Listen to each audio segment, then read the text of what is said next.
actually going to happen?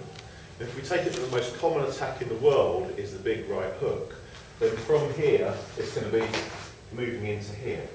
And you can see that already we've started to make something that looks a bit like a Sanchin dash.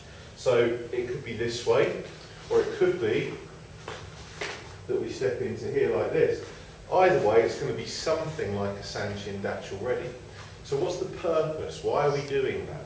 Well, the thing is, what we don't want to be doing is receiving the hook on a big, expansive movement. Instead, we want to receive on a contracting, pulling kind of motion. That's not to say using your fingertips as a grip. It's to say that you absorb in a way that compacts you, and that helps you to absorb, plus it then allows you to release. Whereas if I receive the big hook here, then I have to recontract before I can release again with whatever outbound technique I might be making. So if I receive on a contraction, then the next thing is the expansion. And whatever that is, it's going to be useful. It's going to be a useful part of the movement. So let's take a straight push coming into the chest. And it might be a push, or it might be that someone's going to grab your lapel, but either way, if I wait until it's hit me, then I'm probably going to be startled, stunned, and he's going to be able to launch his next thing before I can counter.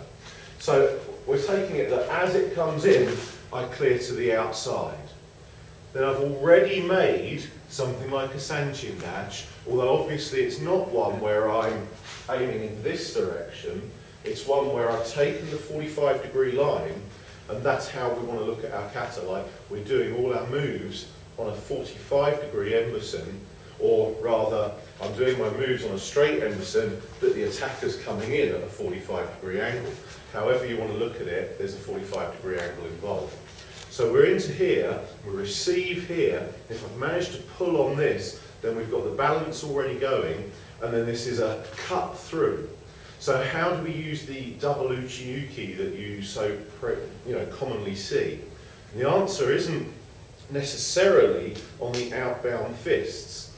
Instead, we look at the leverage. Why would you need to tuck your pelvis? Why would you need to solidify the gut as you do this? Well, if I brace here and brace here with the elbows, then this becomes a very useful kind of position to be in, because we're using the strength of the body to work against that arm.